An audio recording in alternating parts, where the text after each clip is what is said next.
Terima kasih Anda terus di Mata Najwa. Saya ingin ke Mas Dhanil. Tadi kita dengarkan penuturan dari keluarga awak KRI. Apa yang kira-kira bisa dilakukan atau bisa dipastikan oleh negara untuk memastikan kebutuhan keluarga bisa terpenuhi pasca insiden ini? Ya, pertama kan kemarin Presiden juga sudah menyampaikan secara langsung bahwasannya pendidikan anak-anak para prajurit kita, para pahlawan kita itu untuk ditangani oleh negara. Bahkan kemarin juga Pak Menteri Pertahanan sudah meminta Universitas Pertahanan untuk memberikan beasiswa penuh bagi anak-anak Ya.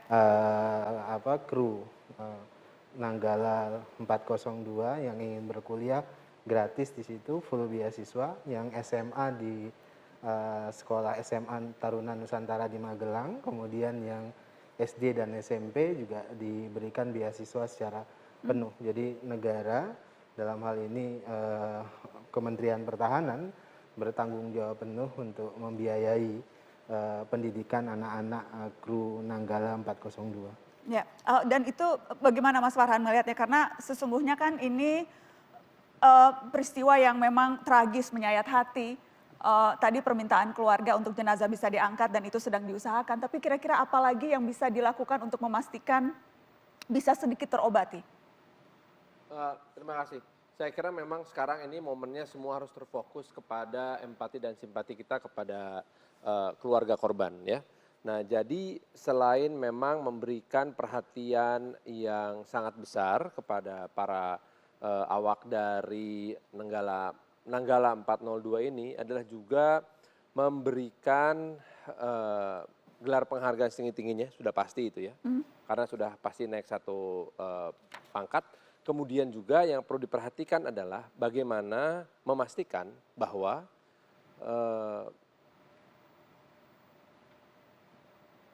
prajurit TNI AL yang akan dan masih berada di 4 kapal selam yang lain akan mendapatkan perlindungan yang sama. Artinya kita tidak mau terjadi lagi kecelakaan yang sangat tragis ini. Nah, itu sebabnya saya kira yang memang harus diperhatikan adalah berikutnya bagaimana dengan Cakra 401. Ada rencana apa terhadap Cakra 401? Itu yang ingin kita dengar. Karena bagaimanapun juga kapal selam itu memiliki usia yang sama dengan Nanggala 402. Saya kira itu juga harus diperhatikan. Oke, sebelum ke Mas Almarhum, saya ingin menyapa teman saya, jurnalis harian Kompas yang pernah membuat tulisan khusus mengenai KRI Nanggala dan juga memang kerap kali membuat tulisan dan analisa terkait dengan industri pertahanan dan alutsista kita. Saya sudah terhubung dengan Etna Patisina. Selamat malam, Etna. Selamat malam, Mbak Nana. Saya tahu kalau Anda memang berteman juga begitu dengan almarhum Letkol Heri, Komandan KRI Nanggala. Sebelum saya tanya tulisan-tulisan Anda yang lain, mungkin bisa cerita dulu sosok almarhum, sepengetahuan atau seperkenalan Anda begitu. Yang saya tahu dia orangnya firm ya, orangnya tuh firm, punya leadership, dan dia tuh cinta banget dengan TNI AL. Dia cinta dengan pekerjaannya, terus dia tuh ingin yang terbaik untuk TNI AL. Orangnya menurut saya sih seperti itu, dan dia walaupun cukup pendiam, tapi dia ketika dia ngomong itu benar-benar berisi gitu ya. Jadi kita tidak selalu saling setuju, tapi ketika kita berdiskusi saya tahu dia tuh ingin yang terbaik untuk TNI AL dan dia punya ilmu pengetahuan itu gitu. Memang kebetulan kami pernah sekolah di tempat yang sama sehingga agak nyambung ya. Di samping itu juga kita tuh ya temenan aja biasa seperti teman-teman lain. Kadang-kadang saya cerita, aduh kantor gua payah nih gitu kan. Dan atau kita ngomongin makanan bebek yang enak di Surabaya gitu. Jadi sebenarnya pertemanan saya sama dia juga on off gitu karena terakhir kita bertemu juga 2015 dan sebelumnya ketemu 2011. Jadi seumur-umur saya baru ketemu dia tuh dalam 2 kali kesempatan. Tapi ya itu orangnya menurut saya perhatian. Yang paling saya ingat terus terang aja tuh ketika dia memotivasi saya supaya bisa kuliah S2 lagi dan dia kayak semacam penasihat saya ketika itu ya, sehingga akhirnya saya bisa dapat beasiswa dan kuliah di tempat yang sama dengan dia. Itu sih, Apakah Mbak Nana. Ya, apakah Letkol Heri Oktavian, Komandan KRI Nanggala, apakah pernah menyinggung soal kondisi kapal selam yang diawakinya? Dia memang pernah menyinggung ya, tapi itu bukan sebuah rahasia. Jadi tepatnya tuh dia ngomong bahwa, "Aduh, ini kapal udah tua dan udah lama nggak overhaul-nya tuh ditunda-tunda sementara diminta untuk terus disiapkan." Nah itu kan, dia cuma ngomong sekali itu aja dan itu kan, kalau buat saya wartawan pertahanan itu bukan hal yang baru ya, lebih pada ya kita udah tahu bahwa sekarang yang lagi di overhaul itu KRI Cakra dan terakhir KRI Nanggala di overhaul itu di Korea tahun 2012. Jadi itu sekedar cetusan aja dan saya juga nggak bertanya lebih detail karena saya tahu banget bahwa teknis dan operasi kapal selam itu salah satu rahasia paling penting di dalam militer terutama Navy di Angkatan Laut ya karena itu kapal selam itu kalau dalam pertahanan dia tuh punya aspek deterrence daya tangkal, daya getar yang paling tinggi dan salah satu alat yang paling penting di dalam angkatan laut semua negara itu kapal selam dan saya tahu banget lah kalau kapal selam tuh operasinya pasti silent, stealth gitu ya. Jadi kami jarang sih membicarakan hal-hal yang teknis gitu. Jadi Tapi itu ya Mbak Etna sempat tercetus bahwa kapalnya sudah tua, overhaulnya ditunda-tunda itu sempat tercetus begitu ya? Iya dan waktu itu yang saya ingat dia ngomong persisnya tuh dia ngomong, aduh gue juga kebat-kebit nih gitu kan. Jadi waktu itu konteksnya saya ngeluhin kantor saya, terus dia juga bilang ya gue juga punya masalah gitu, konteksnya seperti itu. Gue kebat-kebit karena harus beroperasi di kapal yang sudah tua dan overhaulnya ditunda-tunda. Konteksnya seperti itu. Ya, konteksnya seperti itu ya betul. Mbak Etna, saya membaca juga tulisan Anda soal Letkol Heri. Sempat juga teman Anda ini curhat soal rencana membeli kapal selam yang bekas begitu ya?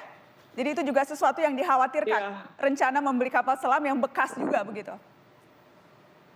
Iya itu sangat amat dikhawatirkan gitu ya. Jadi waktu itu awalnya ketika Menteri Pertahanan Pak Prabowo itu kan beliau tuh banyak merahasiakan soal rencana pembelian. Tapi kemudian kita dapat surat kan bocor dari Austria soal rencana pembelian pesawat tempur Typhoon.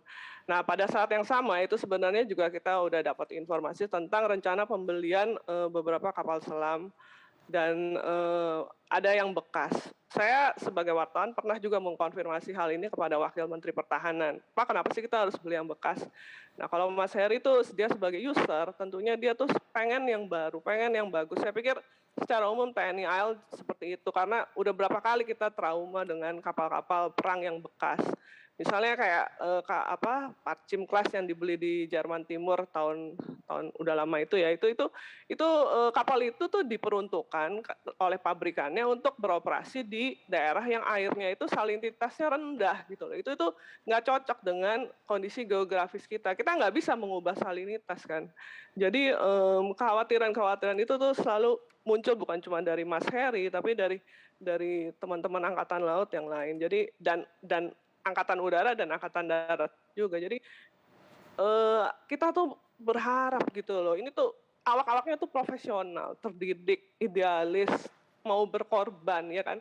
Kenapa harus dikasih alat yang jelek gitu loh. Jadi untungnya kemudian seiring dengan waktu itu saya dijelaskan sih oleh Wamenhan bahwa alutsista kita tuh udah sedikit banget gitu loh. Untuk beli yang baru itu butuh waktu berapa tahun. Memang kalau pesan kapal selam tuh kalau setahu saya pesannya hari ini datangnya mungkin 5-7 tahun lagi. Oleh karena itu kita butuh beli yang bekas untuk menutupi yang kebutuhan sekarang dulu sambil kita juga pesan yang baru. Tapi saya bilang ya emang duitnya banyak gitu kan ada kendala itu juga gitu.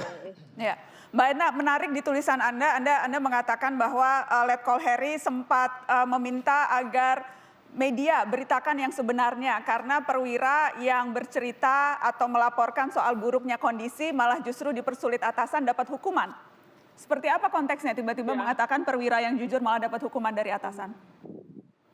Konteksnya bentar ya saya agak lupa. Jadi kita ngomongin soal pengadaan tentang kondisi satuan kapal selam sekarang ya. Jadi apa namanya, udah menjadi rahasia umum bahwa kapal selam Korea, terutama yang pertama itu kondisinya nggak bagus lah buatannya. Yang kedua mungkin lebih bagus, yang ketiga katanya lebih bagus tapi saya nggak tahu. Nah itu udah menjadi rahasia umum bertahun-tahun lah kalau dalam komunitas pertahanan. Nah waktu itu dia mengatakan bahwa jadi terjadi perdebatan. Saya sebenarnya posisi saya tuh berbeda dengan Mas Heri. Saya tuh setuju dengan industri pertahanan. Saya menjelaskan sama dia butuh bertahun-tahun, negara lain tuh butuh sampai 50 tahun untuk Ya. industri pertahanannya tuh mapan gitu ya. Tapi dia bilang, tapi dia kan lihat dari sudut pandang user ya, dia bilang, aduh tapi kita tuh nggak bisa operasi gitu loh. Jadi beda itunya persepsinya. Nah itu dia cerita, lu tulis lah yang sebenarnya karena di dalam tuh kita nggak bisa bersuara.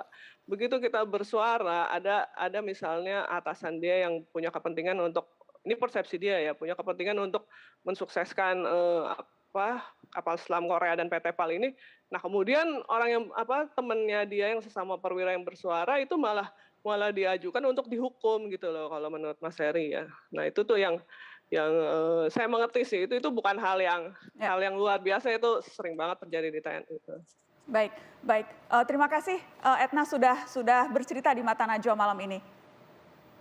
Oke, sama-sama Manana. Sebelum break saya ingin minta tanggapan Anda Mas Alahraf soal tadi, soal sempat tercetus overhaulnya ditunda-tunda, kemudian kekhawatiran akan kondisi kapal yang sudah tua, kebat-kebit dalam operasi. Bagaimana harus melihat ini? Ya, terima kasih Mbak Najwa. Pertama saya ingin mengucapkan bela sungkawa atas peristiwa ini kepada keluarga dan semoga proses evakuasi berjalan dengan baik gitu. Kedua, tentu pertanyaan Mbak Najwa tadi menjadi penting untuk kita refleksi ke belakang.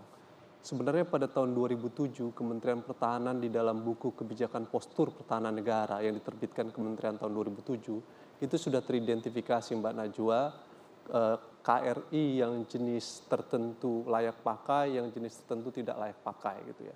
Di situ dengan ukuran mereka yang di atas 25 tahun tidak layak pakai. Kapal selam Nanggala ini diproduksi pada tahun 1978 di Jerman dan menjadi KRI di Indonesia pada tahun 1981.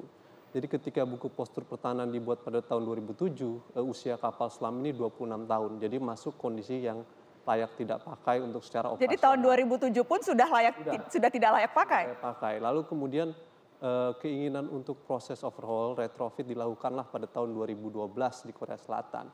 Nah, proses itu adalah suatu proses yang menimbulkan perdebatan pada masa itu. Pilihan kenapa dilakukan di Korea Selatan, kenapa tidak dilakukan di Jerman, itu satu pilihan perdebatan pada era tersebut. Kedua juga sebenarnya pada era tersebut ada keinginan untuk kenapa nggak membeli yang dari Rusia atau kenapa harus ke Korea Selatan. Pertanyaan-pertanyaan itu cukup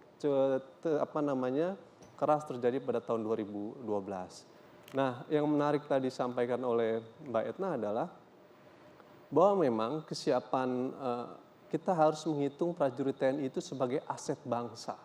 Sehingga kita harus menyiapkan dia dengan alutsista yang benar-benar battle proven, artinya dia benar-benar yang terbaik gitu loh. Jangan ada keraguan atas alutsista itu gitu.